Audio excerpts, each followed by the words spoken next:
Este video lo hacemos con la finalidad de dar a conocer la verdad detrás de la historia y ver el trasfondo más allá no culpable, haciendo una breve traslado a la época donde sucedieron los eventos, donde la llamada gloriosa es la revolución del golpe militar que fue realizado el 28 de mayo de 1944, que puso fin al gobierno del doctor Carlos Alberto Arroyo de Río. Empezó cuando ganaron las elecciones en 1940. 1940, pues el doctor Velasco Ibarra, al conocer su derrota, propició un movimiento con el propósito de desconocer de la elección que calificaba de fraudulenta. Decía el doctor Velasco Ibarra: esto es fraudulento, esto no tiene derecho legal, y comenzó un movimiento que no paró. Hola, soy Giner Boras, JB Comunicaciones. No se olvide, síganos en nuestras redes, denle like a estos videos, síganos, coméntenlo, no se olvide.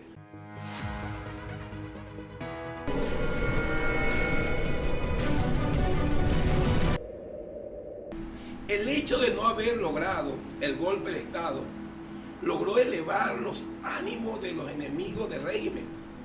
Precipitó al golpe militar para derrotar al doctor Arroyo de Río, a quien le faltaba muy poco tiempo para terminar su mandato constitucional.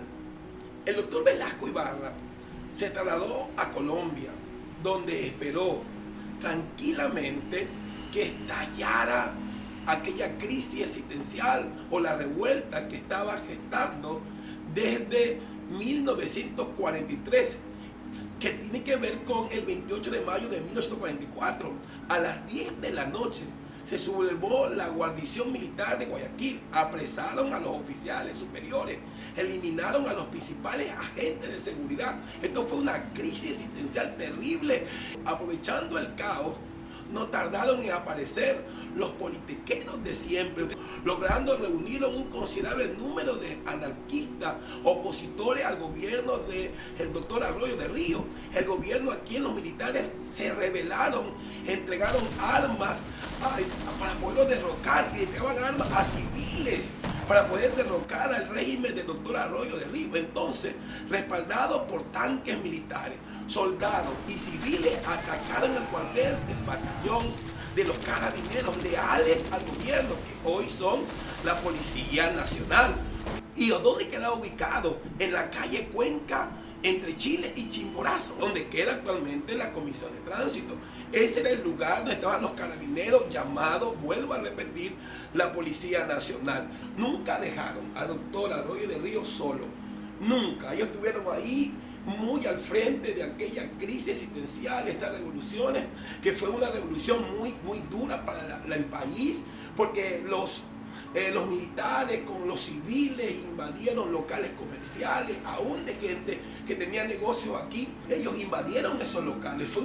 El 28 de mayo es una cosa horrible históricamente para cada ecuatoriano, cuando pensamos desde la historia como tal. Pero recuerden que la historia no está para acusar a nadie.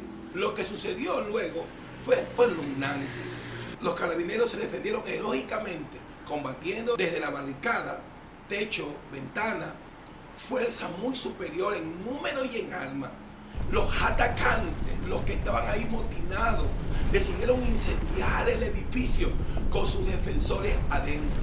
Fue algo horroroso, fue algo tenaz, pero los carabineros se defendieron fielmente porque estaban de acuerdo con el doctor Arroyo de Río. Habiéndose agotado las municiones, el comandante de los carabineros, Mayor Lugardo Proaño, salió con las manos en alto, sosteniendo una ametralladora ZB que tiró al suelo en señal de rendición. Como respuesta, una alterada ráfaga de bala cegó la vida del valeroso oficial. A las 8 de la mañana del día 29, todos habían concluido. De los 300 carabineros que defendieron el cuartel, muy pocos lograron sobrevivir. La mayoría habían perdido la vida. Muchos heridos fueron alzados por las llamas del incendio, que murieron carbonizados. Y los que intentaron escapar fueron vilmente asesinados. Fue algo tenaz, algo atroz, fue algo horrible. Los carabineros que defendieron fielmente al doctor Arroyo de Río murieron calcinados. donde ahora es la Comisión de Tránsito de Guaya. Ese edificio fue un edificio histórico. Todos los politiqueros del siempre apoyando aquella gran barbarie nacional, sin importar la vida de los demás. Entonces, al tiempo que se desataba una ola de saqueo y destrucciones a las viviendas y propiedades de los arroyitas, se inició también dentro de este proceso una cadena de atropellos que era horrible, vandalismo y delitos, que fue la característica de este tipo de revoluciones, identificado con dicho gobierno posterior. Conociendo lo sucedido en Guayaquil, los pronunciamientos se multiplicaron en gran manera y en diferentes ciudades y de diferentes partes del país. Toda esta crisis de ánimo revolucionario y propiciando crímenes horrendos como la masacre del jefe de seguridad de Riobamba, comandante Manuel Calvo Paredes, y sus ayudantes. Fue horrendo. Y los carabineros y el alto mando del ejército, en ese entonces, Policía Nacional ahora, ofrecieron al presidente de la República su respaldo incondicional, pero ante la gravedad de los hechos, el doctor Arroyo de Río, como un hombre noble, un hombre con una carita noble, renuncia para evitar la guerra civil cuando solo le faltaba 3 meses para terminar su bendito gobierno. Un gobierno que fue plagado de crisis desde el inicio. Un gobierno que estuvo plagado dentro de un proceso de crisis imparable. Recuerde siempre, tenga en memoria que él venía de la guerra del 41. Él tuvo que tener todo este proceso del Tratado de Río de Janeiro. Y encima de eso, el gobierno de él, cuando se posicionó, decía que había un fraude gestado por nuestro gran doctor también, Velasco Ibarra. Y él creó un movimiento de oposición hacia ese gobierno del doctor Arroyo del Río. Era un gobierno fuerte, pero este hombre, este doctor, este hombre honorable, pudo salir adelante, pudo tener en su hombro la responsabilidad del país, la responsabilidad de la nación como tal. Pero él, siendo noble, renuncia 3 meses antes. No ha nacido para incomodarnos, para hacernos sentir que inútiles, sino para recordar siempre que la verdadera historia nos trae salud al país y a los que participaron en la historia. Usted y yo conocemos de lo que nos han escrito y leemos lo que está escrito, pero desde esa perspectiva tenemos que hacer un raciocinio dentro del ser. Yo cuando era muy joven me contaban a gente mayores cómo fue la masacre, cómo fue lo que ocurrió, cómo quemaron a los carabineros, que cuando veían a un carabinero vestido con la ropa de carabinero, la gente le tiraba los carros de encima.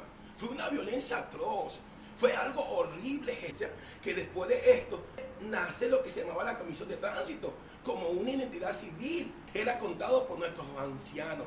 Para esto en Quito había asumido el poder hasta llegar Velasco Ibarra. No se olvide de este nombre. Hasta llegar Velasco Ibarra, Julio Toledo Salén, por los disidentes del Partido Liberal, Mariano Suárez, Ventimilla, y por los conservadores, y por vanguardia revolucionaria y socialista, Camilo Ponce Enrique. Posteriormente, durante cerca de 40 años, se ha tratado de sostener que este fue un levantamiento popular. Eso dicen, un levantamiento popular.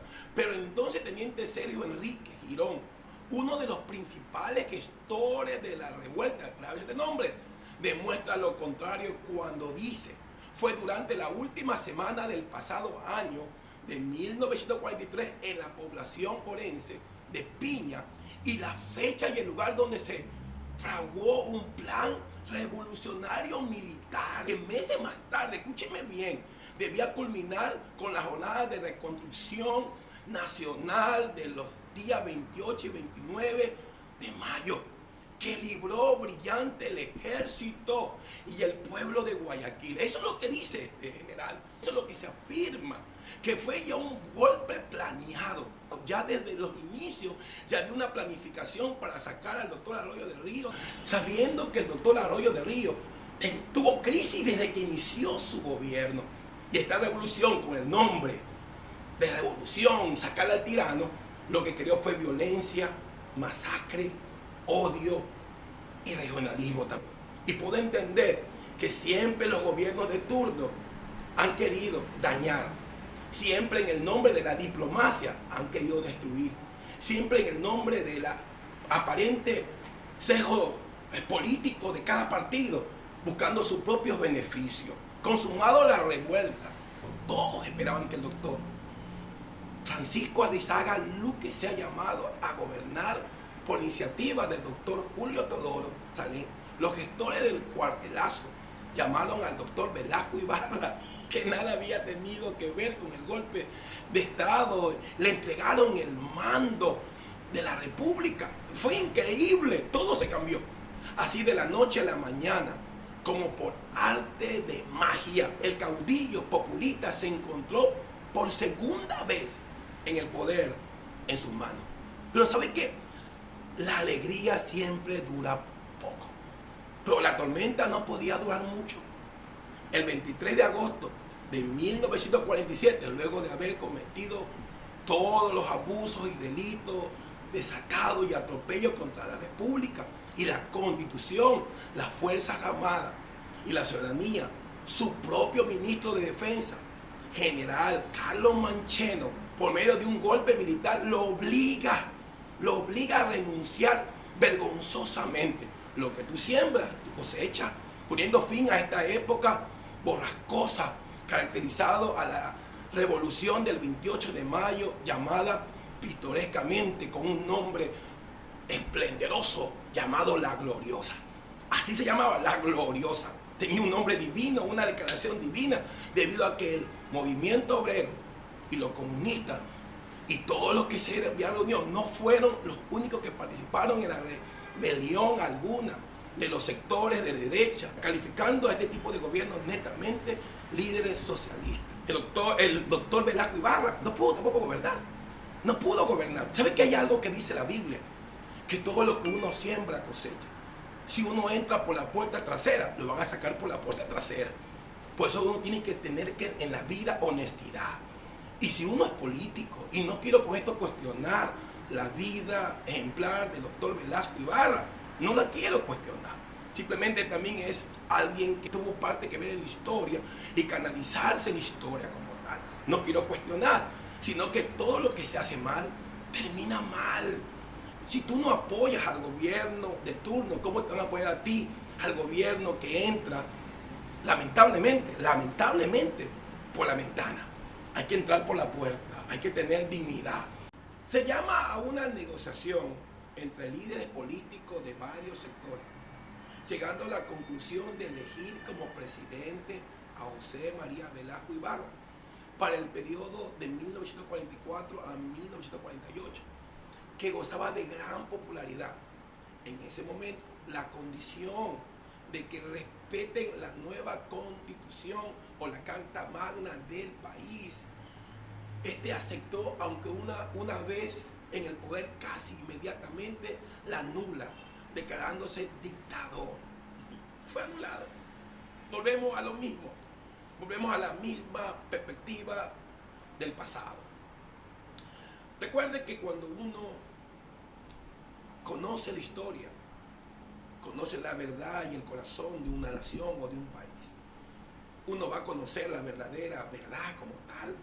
Por eso hay que siempre hacer memoria de la historia. Y cuando tú tengas que elegir a un político, siempre anda la historia. Y aprendamos de la historia, qué nos ha entregado la historia a nosotros como nación o como país. No deseo incomodar, simplemente entender que somos seres humanos. Y los seres humanos cometemos errores, pero esos errores no deben estancarnos, porque los errores son parte también de nuestra formación y seguir avanzando. Necesitamos que usted cada día, vuelvo de nuevo a decirle, sepa la historia. Y este es nuestro fin y nuestro anhelo, que usted conozca la historia, no solamente de Ecuador, sino de América Latina, y que la mano del Señor está sobre América Latina. Porque recuerde que la Biblia dice que de Dios es la tierra y su plenitud, de Dios es todo. No se olvide que la historia está para siempre hacernos recordar quiénes somos, a dónde vamos. Que Dios siempre le bendiga. Suscríbase a nuestro canal, denle like a la campanita. Si te gusta nuestro contenido, suscríbete. Mándanos sugerencias de qué tema quieren que hablemos. No te olvides de suscribirte, ser parte de esta familia JB Comunicaciones TV. No te olvides de suscribirte a nuestro canal. También envíanos temas que tú crees que podemos abordar. En el 2022 capaz no alcanzaste tu éxito, quedaron cosas por concluir, pero tranquilo, avanza. El 2023 es un año de bendición y mientras tenga vida, siempre el propósito de Dios te va a seguir, porque la bendición de Dios nos sigue. Mientras tú la buscas, Él te sigue, y cuando la bendición de Dios te busca, te encuentra, te prospera. Se ha bendecido todo el equipo JB Comunicaciones, te desea feliz Navidad 22, y fue un año bendecido, que el 2023 sea un año sumamente bendecido. Que Dios te bendiga y te guarde. Lo que hacemos toda esta empresa TV Comunicaciones, te deseamos de todo corazón. Giner Borja y Katy Ceballos, que es nuestra productora, no te olvides, te queremos un montón. Damos toda bendición espiritual. Somos todo un equipo. Que Dios te bendiga y te guarde. Feliz, feliz, feliz, feliz Navidad y feliz fin de año. Y que la bendición de Dios te alcance. Te quiero mucho. Chao, nos vemos.